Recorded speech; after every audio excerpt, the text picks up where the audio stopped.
Hi my loves! Welcome back to my channel.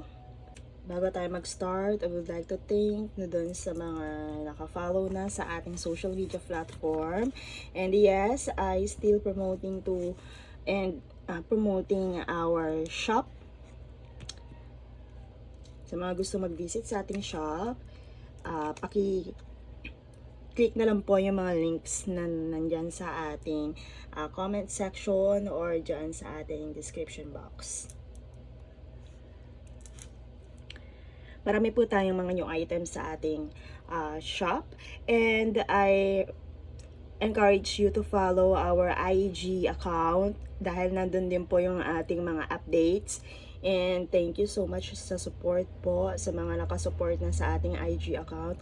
Kung mapapansin nyo po, lagi ko pinopromote ang ating IG account para po isang dahilan na rin po yun kasi mas updated po ang ating IG, and of course need po natin talaga ng maraming supporters doon para makapaglagay na tayo ng product. Yes. And now, para kanino ba ang reading na to? Sige, let's see. Okay, para sa ating mga Capricornian or Capricorn, for our Scorpio, and for our Virgo. Ayan.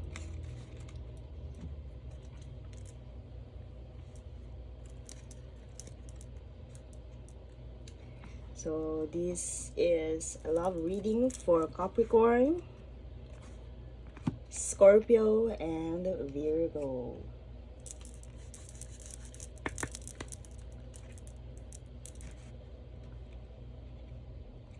And for those who needs to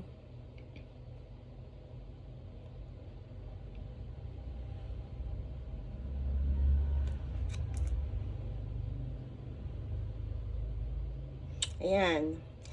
Okay, and for those who are teeth grinders or anyone struggling with retrogrades, kahit anong klase ng retrogrades, especially sa Mercury retrogrades. Okay. So, sinabi natin kanina, love reading. Okay, let's start. Let's read the energy for Capricorn, Scorpio, and Virgo.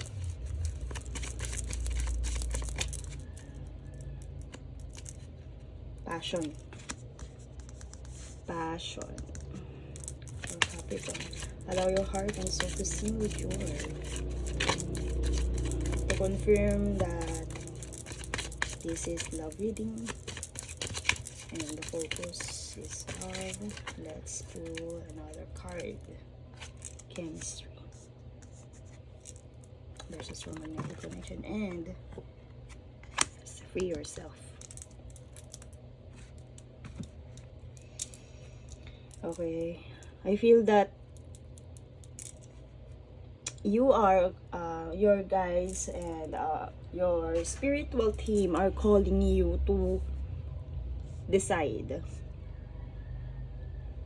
to identify what your passion is, kung saan ka masaya sa ginagawa mo. Kasi ngayon ay nararamdaman mong kumbaga, sabihin natin na nandun ka, naka-stuck ka sa iisang situation. So, since na ito ay love reading, pwedeng pumasok dito. Are you happy with your status, with your love life right now? Ayan. Masaya ka ba? Nafe-feel mo ba yung fire? Nafe-feel mo ba yung chemistry sa inyong dalawa? And for those na sabihin natin nakakaranas ng sabihin natin pagiging malamlam or wala nang wala nang apoy, kumbaga wala nang chemistry Some of you, your angels are telling you to free yourself. It's time to take back control of your life. What else?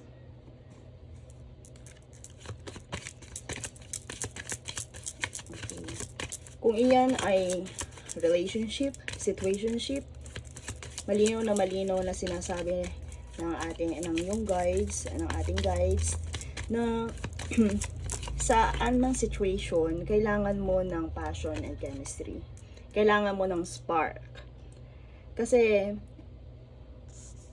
kailangan mo ma-feel yung freedom ng love na naibibigay sa'yo or yung freedom ng yung heart na naibibigay sa'yo ng isang relationship or ng situationship. Diyos ko lang, baka mapasok. Right? Lipat natin.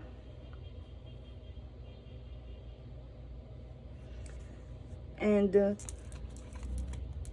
ito, our guides are telling you that it is an opportunity for you. Kung ano man ang nafe-feel mo ngayon, or yung dapat mong ma-feel na passion and chemistry, kung iyan man ang sabihin nating dapat, okay, nafe-feel mo yan na dapat magkaroon ng ignite or magkaroon ng passion sa yung relationship or situationship. And kung wala yan ngayon, you have to free yourself. Again, your freedom is your opportunity. Some of you, some of the collectives ay still parang may struggling na nararamdaman ngayon. I can feel that nawawala ng passion ang kanilang relationship, nawawala ng apoy, nawawala ng chemistry and spark. But, dumadating yan. Some of you, naramdaman mo na you are left behind. But always remember, your freedom is your opportunity. Kung ikaw ay malaya, marami kang opportunity. Ganon din sa situationship or sabihin natin other life aspect. Kung sa ginagawa mo ay hindi mo na nararamdaman yung passion, yung spark, hindi ka na masaya sa ginagawa mo, you are free. It's time to take back control of your life. Wag mong isipin, lahat ng nawawala ay may kapalit. So, always remember, your guides are telling you, that's an opportunity. Sabihin mo na iniwan ka, sige. For example, iniwan ka. Isipin mo na lang, that's an opportunity. Okay? Wag mong ihayaang ma-stuck yung iyong sarili sa iisang bagay na wala namang spark, na wala namang fire. What else? Yes. Okay, it's time for you to choose a new direction. Kagaya nga sabi ko kanina, you are stuck. Your freedom is your opportunity. Time to choose a new direction. My Capricornians, Virgo, and Scorpions na sinabi ko kanina. But kung ito ay resonated sa'yo, yes, your guides are telling you to choose a new direction. It's time for you to take back control of your life. Maaaring stuck ka sa isang situation, sa isang relationship. Why don't you try to choose a new direction? Dito, masasabi natin na kung para sa'yo, para sa'yo. Sige, why don't you try? Sige, if ever na itry mo new direction, kung naman sabihin natin na nilet go mo yung yung walang spark na to, yung kawalan ng ignite. Kung iyan talaga ay para sa'yo, babalik at babalik yan kahit ayawin mo. Yun na lang ang isipin natin. Kung iyan ay para sa'yo, babalik at babalik yan kahit na pinili mo yung bagong direction. Again, your freedom is your opportunity. That's why you have to choose a new direction.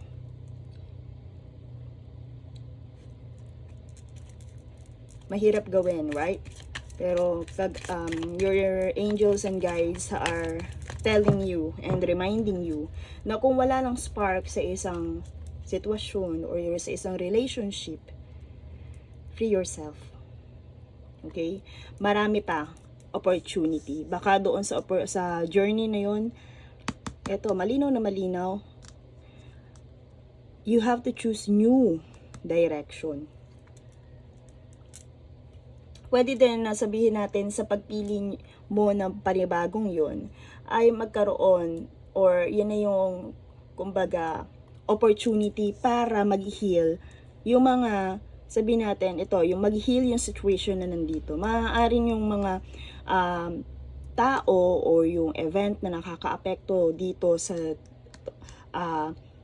spark and passion ay kailangan din ng healing. Okay? Kailangan din ng freedom. Okay, you have to decide. You have to decide, but listen, you have to choose a new direction. Mahirap i-let go. Pero remember, you are free. Walang nagkukulong sa'yo kung hindi ang sarili mo. Okay? And kung mapapansin natin, this,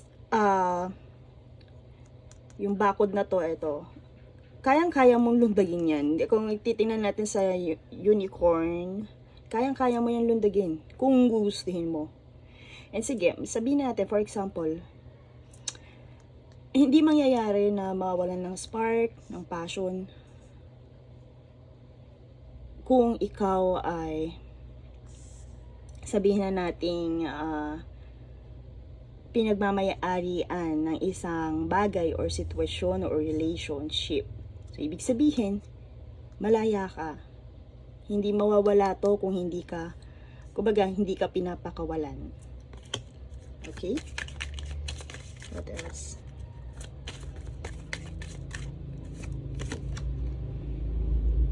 Within the next few weeks, you can, okay, so, your angels are telling you na you still have more time to see it, to feel it. Siguro ngayon hindi mo pa siya talaga kayang ma-absorb, hindi mo pa kayang gawin to, hindi mo pa ma-absorb na maraming opportunity na nakaabang sa'yo, or hindi mo pa siya talaga kayang tanggapin. But within a few weeks, trust yourself. Kumbaga, maiintindihan mo rin ang mga nangyayari. All you have to do is to take action. Paano mo siya ma-accept? Paano mo siya maiintindihan? Paano mo ma-absorb itong opportunity, itong freedom na to, itong lost, sabihin natin na to, as your opportunity. Okay? You have to take action towards this. And for those of you na hindi pa naman talaga totally, ayan, nandiyan ka pa rin, naka-stuck ka pa rin, and andito ka pa lang sa situation or relationship na parang sa tingin mo ay nafe-feel mo na nawawala na ng passion, ng chemistry ang inyong relationship. You have to take action. You are free to do what you think is right for your relationship. Kailangan siguro mag-apply ka ng mga bago dyan sa yung relationship na sa tingin mo ay mag-i-ignite ng inyong passion and chemistry again. Kasi 'di ba yung iba pag paulit-ulit na nakakawala na talaga ng spark. So maaaring your angels and guides are telling you na add some spice. Lagyan nyo ng bago. And yes, time for you to take action bago pa mahuli ang lahat. Okay? Sa isang relationship, pag nawala ang spark, parang nagiging, sabihin natin, yung iba kasi ang love iba ang love. Laging nakaangkla dyan ang passion. And sa relationship, iba ang spark. Kung makikita nyo. Ito. Ayan, iba ang spark. Kaya kailangan yan, kung iyan ay nawawala, time for you to do something new, yung bago sa'yo at sa kapartner mo. And yes, you have to do it right now. or some of you, those in separation na hindi pa kayang i-absorb what person in your mind or your person dealing with, kung ano ang gusto niya sabihin sa'yo. You matter. Dalawa ibig sabihin niyan. You matter to them, or gusto niyang ipakita sa'yo kung ano ang deserve mo. You matter. Mahalaga ka, importante ka sa kanya, maybe. And sabihin mo, no, kung hindi mo naman ako, hindi naman mangyayari sa atin to kung may halaga ako sa'yo. But pinapaalala ng taong to na mahalin mo ang sarili mo. Okay? Self-respect, self-love, yan ang gusto niya ipaalala sa'yo ng kanyang higher self. Kung nakagawa siya ng hindi tama or nang nakasakit siya sa'yo, laging mo sanang iisipin ito. Na ito din, kumbaga gusto niya ipaalala sa'yo kung hindi mo siya deserve or kung ano ang deserve mo. You matter. What else? It doesn't mean na, kagaya nga na sinabi ko, dalawa ibig sabihin yan. Matter to them, or kung paano pinapaalala niya na you deserve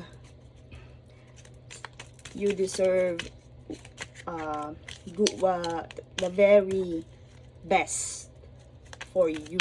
Kung hindi man siya yun, kung hindi man itong situationship or relationship na yun, you deserve the very best. And yes, I'm sorry. Okay. Gusto niya, ayan, nakikita na kumbaga, sorry. Kagaya ng sabi ko kanina, maybe iniisip ng taong to sinasabi niya na you deserve the very best, pero hindi siya yun. Okay?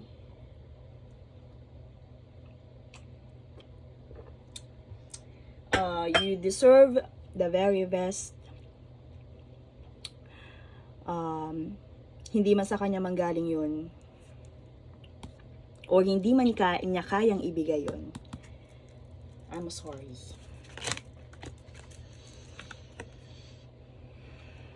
Okay.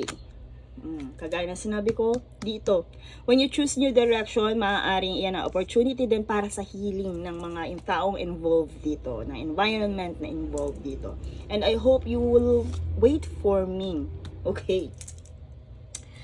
This, sabi natin, someone, situationship or relationship needs time to heal. Needs time to heal. Okay. I hope you'll wait for me. Ako, ito ay para lang sa specific, sabi natin sa mga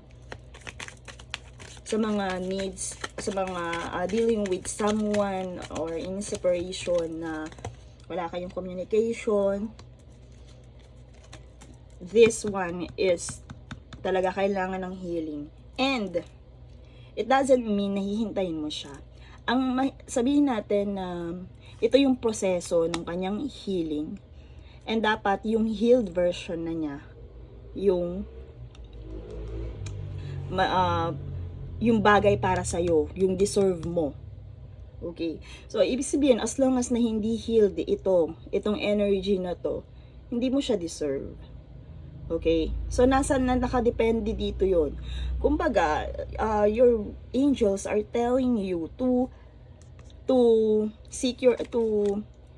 embrace your freedom, to love yourself, self-respect, to choose new direction.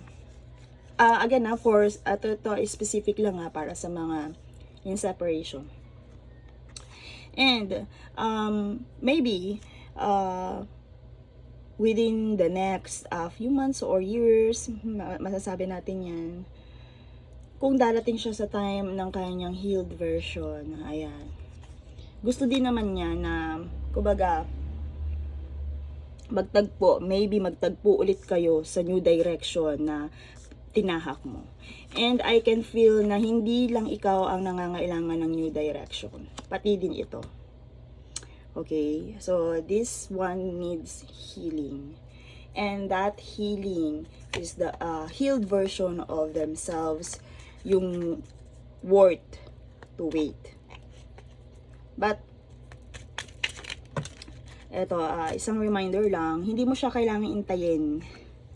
Hindi mo kailangang intayin, but siguro nandito yung when this time na nag-heal siya, is masasabi na yung version niya na iaharap niya sa iyo is worth naman and worth to accept again. And sa dami-dami ng journey na yung pagdadaanan, it still depend on you kung ano na ang nangyari nun. Pero I can see na you deserve the healed version of this one, of this energy. So ngayon, kung hindi pa siya healed, hindi mo siya deserve. Kaya, andyan yung I'm sorry.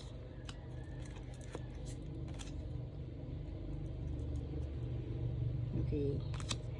Do you even see me that way? Or even this one, hindi niya paniwalaan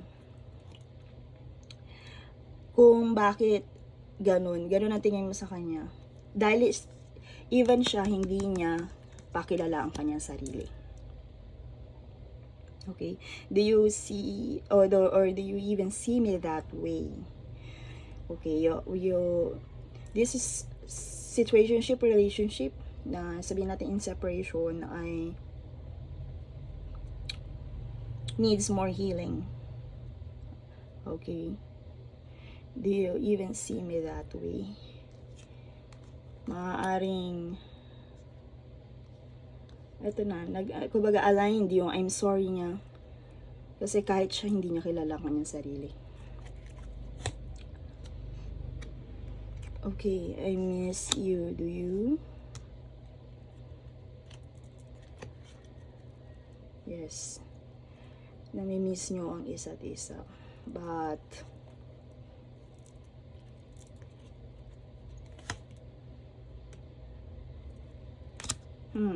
yan.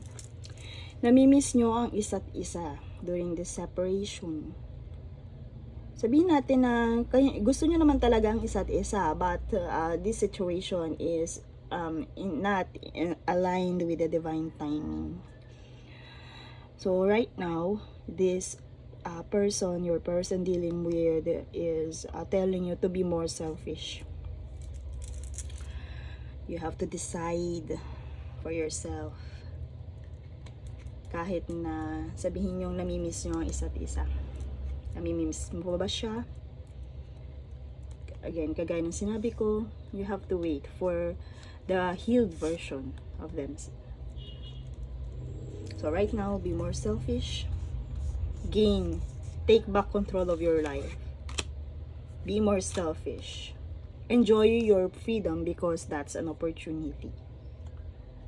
Last one. Okay.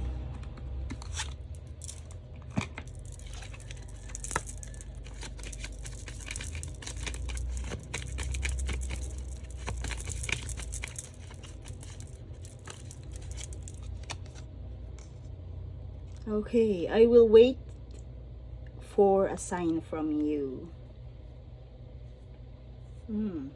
Still in separation. Will wait a sign for you.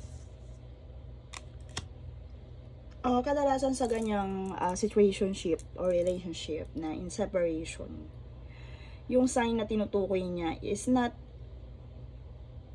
okay, biglang may messages. Kung ikaw ay masculine energy, your feminine energy wait for a sign from you. Maybe ikaw ay, sabihin natin, ego-driven. So, your feminine are telling you na ibaba yung iyong ego and wait a sign from you. Kung talagang yun ka na. But dito naman within separation, kadalasan dyan, yung sign na hinihintay nila is kung nagawa nyo na yung mga dapat nyong gawin with that journey. Kasama na dun ang healing and yung pagpapakita, pag-embody ng self-respect and healed version of you. Self-love, yun. So, yung iba, makikita nating healed na. Yun yung tinutukoy niya, wait, sign from you. Kung healed ka na, kung nagawa mo na yung mga bagay na dapat mong gawin, I will wait for a sign from you. Maybe through angels and guides, pwede din yun. And this person is, hindi man siya nakikipag-communicate sa'yo, but you still have connection. And sabihin na natin, through subliminal, okay, this person is still into you, but napakadaming wounds na kailangang i-heal. Okay, ano naman ang kailangan mong gawin doon? Para sa tong card na to. So, ikaw mismo, kailangan mo din gawin yun. Okay, sabihin na natin, i-gaslight natin sa sarili mo na pag ginawa mo yun, maaaring gawin din niya yung healing na kailangan niya. Maybe that's the sign na hinihintay niya. Pag nakita na niya yung healed version mo, na yung kailangan mong gawin, yung freedom, ito, nakafocus, baka iyon na rin yung sign na hinihintay niya na kailangan na talaga niyang magbago. Kailangan na niyang i-heal yung kanyang sarili. What else?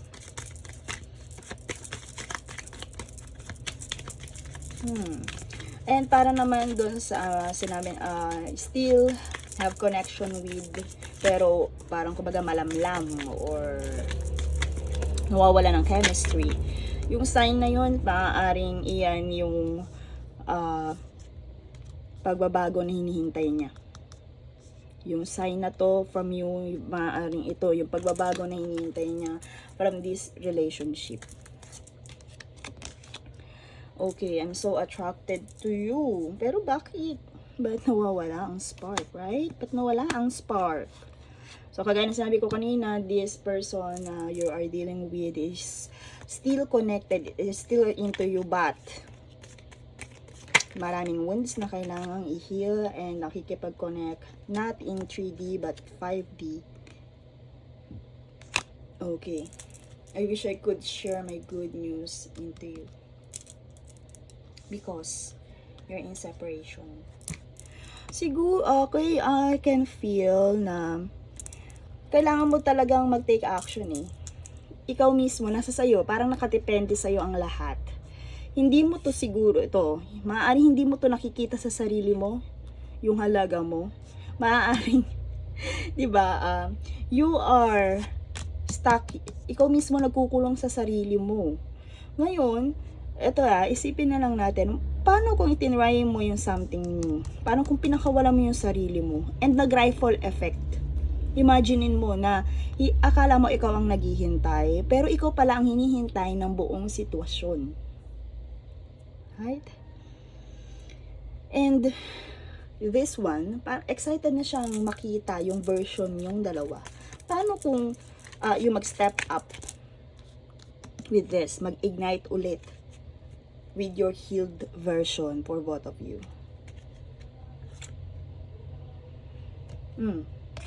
Right now. Diba? Because hindi nyo deserve yung version nyo, kung ano man, yung version nyo ngayon. What you deserve is the healed version for both of you. I couldn't let you get close to me. Maaaring ito din yung person na nag-sabotage, sabihin natin, nag-self-sabotage, kaya nangyari to sa inyong dalawa. And ngayon, you're in separation. You still in separation. And kumbaga, hindi pa talaga siya healed. And even you. Diba? It's time for me to heal now.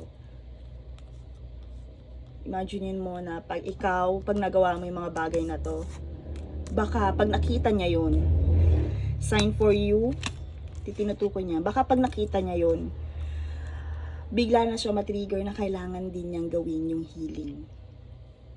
Imagine, paano kung nakadepende pala lahat sa'yo? Paano kung ikaw yung naunang nag-healed, and then because you have some connection na hindi pa napuputol, ay kumbaga makatulong din yung healing mo na yun sa kanya. This one wants to heal but hindi niya alam kung paano. That's why malinaw dito na hindi pa yung oras.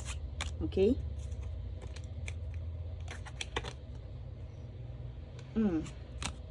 Reward myself in work to forget you. Okay, so kanina sabi natin ito ay para sa Capricornians, Scorpions, and Virgo. And maybe you are dealing with that three, o kaya kung ano yung we are dealing with Capricornian na overworked para makalimutan ang mga bagay-bagay. But yan ay kumbaga sabihin natin escape lang, or yan lang yung kanyang ginagawa para makatakas siya dyan sa nangyari, or kaya sabihin natin na para ma-forget niya or hindi na niya mapansin yung mga bagay-bagay. Kung iyan man ay still in a relationship, situationship, pwedeng nagpapakabisi siya para hindi niya mapansin yung mga bagay-bagay na nagbago sa inyo, or yung mga bagay na mga nangangailangan ng pagbabago. And when you are in separation, ayan, your person is trying to forget you, trying to forget what happened. But yun kasi ay escape nga, kagaya ng sinabi ko. Hindi yan yung healing na makapagbibigay sa kanya, but gusto na niyang mag-heal.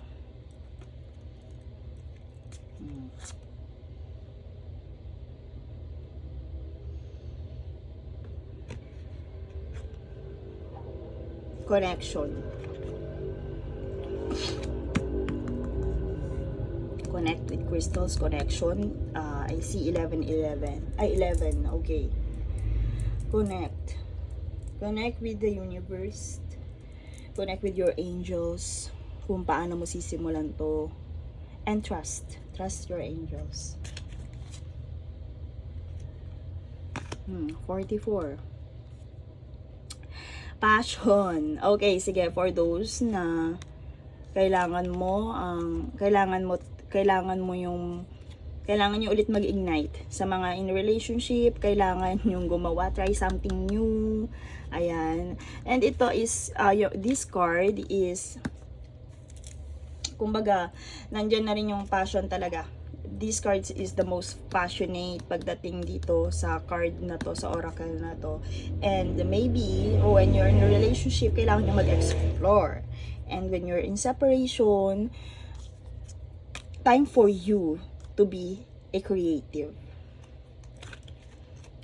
Okay, hindi ina-advise naman ni pumasok ka sa panibago. Kung ikaw in a separation, hindi ina-advise. Ang kailangan mo is to cultivate, to create something para mag-heal, para mahanap ang iyong sarili, at para mapalaya ang iyong sarili. Okay, another messages from your angels.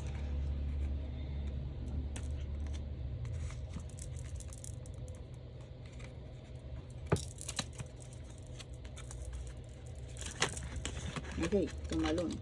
Okay. Ayan. Long-term investment, sustained patience, perseverance, hard work, success, and waiting harvest, result, profits, and planning. So, nag-highlight dito yung long-term investment. Dito, sa freedom na to. And pag ginawa mo to, yung freedom na to, pag na-realize mo to, this is a long-term investment. Maaaring ngayon ay sabihin natin mahirap palayain ang sarili, pero pinapalaya ka ng sitwasyon. And kung magagawa mo to, sabihin natin mag-take risk ka para sa business. It's long-term investment. It's worth wait for. And your guides and angels are telling you to be more patience pagdating dito sa result.